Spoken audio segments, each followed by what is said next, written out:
So yeah, my partner got basically told he couldn't come back to Australia. Or my former partner, he's still my best friend, but we've been forcibly separated by Australia's Immigration and Border Protection Department since the 29th of September 2015. So it pretty much put an axe through our relationship and cost me $7,000 on a partner visa application, which they ultimately rejected after giving us no information and no feedback whatsoever for well over a year.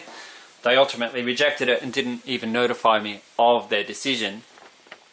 So yeah, of course I'm making a prophecy against them. And this involves other victims of cruelty. Nathan Breeze was a boy who died in the Black Saturday bushfires. Sounds kind of irrelevant until you consider that Peter Dutton, who heads up immigration in Australia, is also a climate change denier and a good buddy pal with Tony Abbott, who is probably the most high-profile climate change denier in Australia of the last decade, and has really contributed in a huge way to the energy crisis now, causing a lot of problems in Australia. But I don't want to get off track here. I went and saw my counsellor after my partner was told he couldn't come back to Australia, and he's Indian, he's dark-skinned, and this was after I came out of the psychiatric unit. I became suicidal when I was told my partner couldn't return. Immigration did not care. They couldn't have cared less.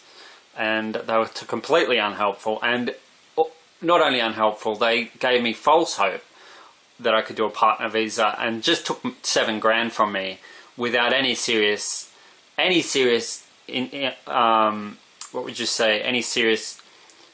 intention of processing our application fairly.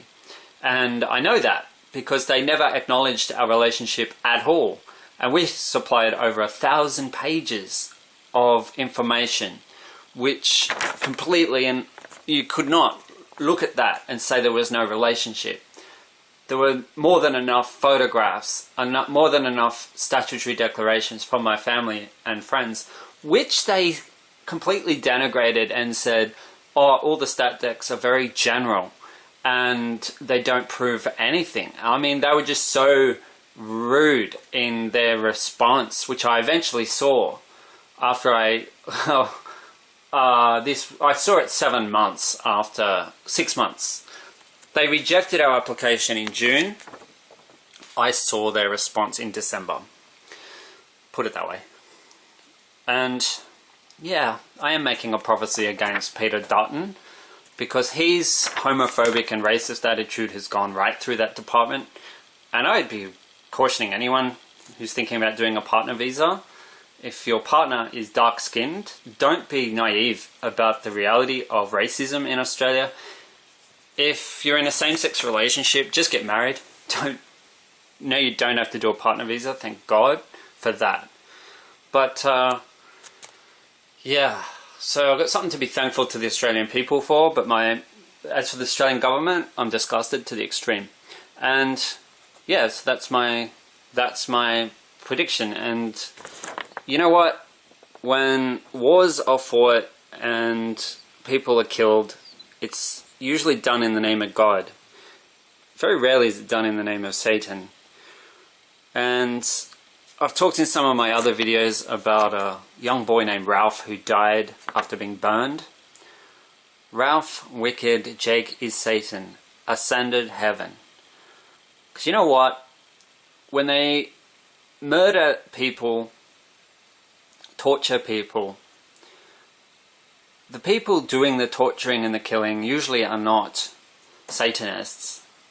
In fact, if you go back through history, there are very few examples of Satanists killing people or torturing people. There are countless millions of examples of people killing and torturing in the name of God. Religious people torturing and killing people, and they believe the one they're killing is Satan. Sometimes they're serial killers. Sometimes they're soldiers in war zones. Australia's government, I've just become aware, has not reacted in any way, shape or form to the atrocities that have been committed by the military in Myanmar. And that really disturbs me. But like I said, I don't want to get and that's a few months ago now, since it came out that the soldiers in the Myanmar military were throwing little kids, little boys into fires, burning them to death, which is exactly what happened to Ralph. And it's disturbing. It's very disturbing. My counsellor said to me, he said, Phil, be careful putting your trust in immigration. He said the truth about this government is they don't want people of colour. They don't want black people coming to Australia. And it's true. It's I thought no way could it be like that. But it's actually true. Racism is very much alive and well in Australia today, as it is in America. And no one should be surprised by what I'm saying. They don't refer to Peter Dutton, now the Minister for Home Affairs in Australia, as Little Trump for no reason. He is racist in his attitude. He promotes racist propaganda. He puts out racist propaganda constantly against various groups of people, especially Africans. And it's really disgusting and it's horrible. And I've been left completely, like, I've got no faith in my government now, of my country, Australia. And I went to my local member, Mike Kelly from Eden Monaro, who is Labor, the opposition, and his immigration spokesperson, his immigration person, just said to me, yeah, well, it's up to the individual to check their junk folder in their email. Well, that sounded to me like she was just defending immigration who did not notify me. And when I did get notifications from immigration, they did not go to my junk folder. So that's not what happened. And there was no notification to me. And when I eventually rang them in December and said, I found out that the application has been processed, but I never received a notification, they said, it's been sent to your partner, you'll have to talk to him. And I thought, you cruel, heartless people. I did talk to my partner. He did send me the email, which he found. He'd had family issues back in June when they processed it. They processed it as soon as I said I had had a problem with my partner in terms of we'd had a falling out. And that was caused by me, because I'd been waiting and waiting and waiting to hear from immigration, and nothing. And they delayed our visitor visa for 3 months. So I had no confidence in them whatsoever. And I was the one who caused an issue with me and my partner. I told immigration that, and they immediately rejected our application but did not tell me. They only told my partner. So they waited. They waited and waited for the situation to drive a wedge between us. And the moment that it did, they processed and rejected. And and didn't notify. That's the part that really gets me. And when I went to my local member, who is the opposition, the other choice of government, allegedly, then they just defended. The immigration person there just defended the decision and said they are very strict. And when I said, you do realize that I was like the victim of a sexual predator when I was 13, and it's taken a lot for me to try and recover from that. And she goes, yes, we understand that. And I was like, okay. I'm glad you understand that. Because I just said, I don't think you do understand that. I don't think you do understand at all. And I left. And my response is this prediction. This prediction is for something to happen on the birthday of my partner, which is Friday the 9th of March, 2018. And I'm just going to say, who is Riley? And Savannah. Savannah would strike me as an African name, perhaps. Jake. Jake is Satan, ascended heaven. Have faith, Josh 10:9-45. victims of racism, victims of bullying, and there's no bigger bully or worse bully in Australia than the Australian Minister for Immigration and Border Protection, Peter Dutton, who is now the Minister for Home Affairs, arguably the most powerful politician in Australia, certainly more powerful than our Prime Minister. Victims of bullies, victims of liars, victims of racists, victims of homophobes. Don't worry. There are angels who have your back, who will support you. And yeah, my counsellor did warn me. I should have listened to him. Country has its new president. This is the state of America. Join me, Kate Baldwin, for the latest in U.S. politics, the Donald Trump presidency, and a nation divided. We have smart people. A political win is often not a win for the taxpayers. And smart discussions. What would the role be? Is this even possible? Absolutely, it's possible. And a whole lot of fun. My ears are melting off of my head after this. The State of America with Kate Baldwin. I'm Paula Newton in Caracas, and this is CNN. Angry reaction from around the globe to President Trump's reported comments about immigrants. A stark warning from a cybersecurity expert: the U.S. Senate is a prime target for Russian hackers. And honoring a 7-year-old whose life was tragically cut short in Pakistan. Welcome. Hello, I'm Robin Creel, and this is CNN Newsroom.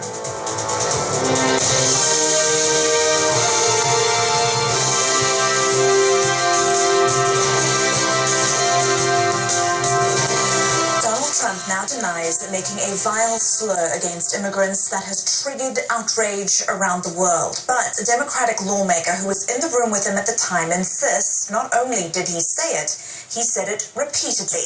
Fallout from the controversy has been fast and furious, both in Washington and around the world. We begin our coverage with CNN's chief White House correspondent, Jim Acosta.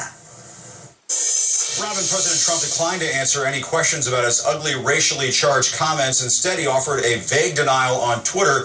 But a top Democrat here in Washington who heard the president's remarks says Mr. Trump is not telling the truth.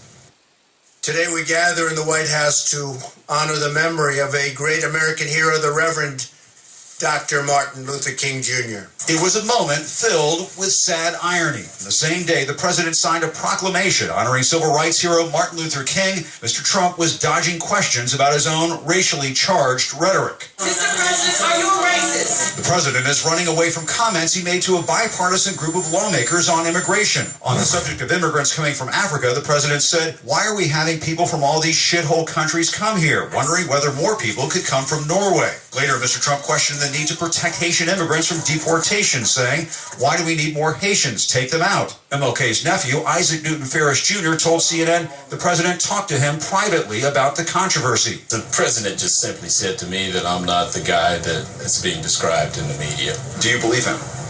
I don't think that President Trump is a racist in the traditional sense as we know in this country. I think President Trump is racially ignorant or racially uninformed. But I don't think that he's a racist in the traditional sense. The president tried to deny he made the remarks, tweeting, "Never said anything derogatory about Haitians, never said take them out, made up by Debs. And the language used by me at the meeting was tough, but this was not the language used. What was really tough was the outlandish proposal made, a big setback." Democratic Senator Dick Durbin, who was at the meeting, says the president is not telling the truth. Said things which were hate-filled, vile, and racist. And he said Haitians. Do we need more Haitians? And then he went on when we started to describe the immigration from Africa that was being protected in this bipartisan measure. That's when he used these vile and vulgar comments, calling the nations they come from shitholes. Two other Republican senators, Tom Cotton and David Perdue, who were also at the meeting, issued a joint statement saying, "We do not recall the president saying these comments specifically." But GOP Senator Lindsey Graham, who was also there, all but confirmed the remarks, saying in a statement, "Diversity has always been our strength, not our weakness." The president has a long history of making racially insensitive remarks, from his comments on Mexican immigrants. They're bringing drugs, they're bringing crime, they're rapists, and some, I assume, are good people. To his defense of white supremacist protesters We are a people! in Charlottesville last year. Had some very bad people in that group. But you also had people that were very fine people on both sides. The president's latest comments raised questions about past White House denials that its immigration policy is racially motivated.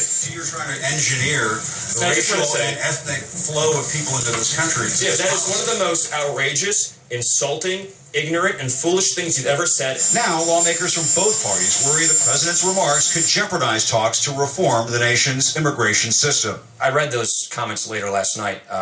So first thing that came to my mind was very unfortunate, unhelpful. Earlier today, the president underwent a physical exam over at Walter Reed. The White House is expected to release a statement on the president's checkup and hold a briefing on Mr. Trump's health next week. But across Washington and much of the world, there is less concern about an update on the president's health and more about the condition of his soul. Robin? CNN's Jim Acosta, Mr. Trump's challenger in the election, Hillary Clinton, reacted with a scathing tweet. She wrote, "The anniversary of the devastating earthquake 8 years ago is a day to remember the tragedy, honor the resilient people of Haiti, and affirm America's commitment to helping our neighbors. Instead, we're subjected to Trump's ignorant, racist views of anyone who doesn't look like him." The UN's Human Rights Office also has harsh criticism. It calls President Trump's reported comments shocking and shameful, adding there's no other word to describe them than racist. The African Union, meanwhile, is demanding a retraction as well as an apology to Africans and people, all people of African descent around the globe. We have more reaction for you now from two of our reporters, starting with Patrick Oppman in El Salvador.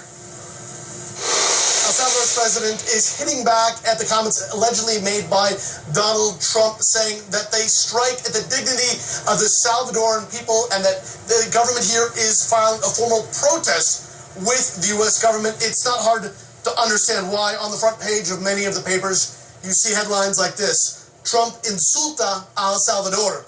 Quote, "País de mierda." You don't have to speak Spanish to understand what this means. And people that I've spoken to say that this kind of talk is frankly racist, but also surprising, because El Salvador has one of the best relationships with the U.S. going back decades of any country in the region. They cooperate on gang violence, on drug interdiction. The United States poured millions of dollars into El Salvador during the war here, the civil war here in the 1980s. Of course, you have so many Salvadorans who have moved to the U.S., but just in the last few days, the Trump administration has said that they plan in the next 18 months to deport some, or to begin deporting some 200,000 Salvadorans who are in the U.S., changing their immigration status. That would have a major impact on the economy here that is so dependent on remittances from people who've gone to the U.S. and are working there to help support their families here. Salvadorans reject, despite the problems the country has, these comments, saying that their country is beautiful and that it gives a lot back to the U.S. American diplomats here are trying to carry out some damage control, saying that they appreciate El Salvador and they appreciate the importance of this relationship, but there frankly may be some damage that simply cannot be undone. Patrick Oppman, CNN, San Salvador, El Salvador.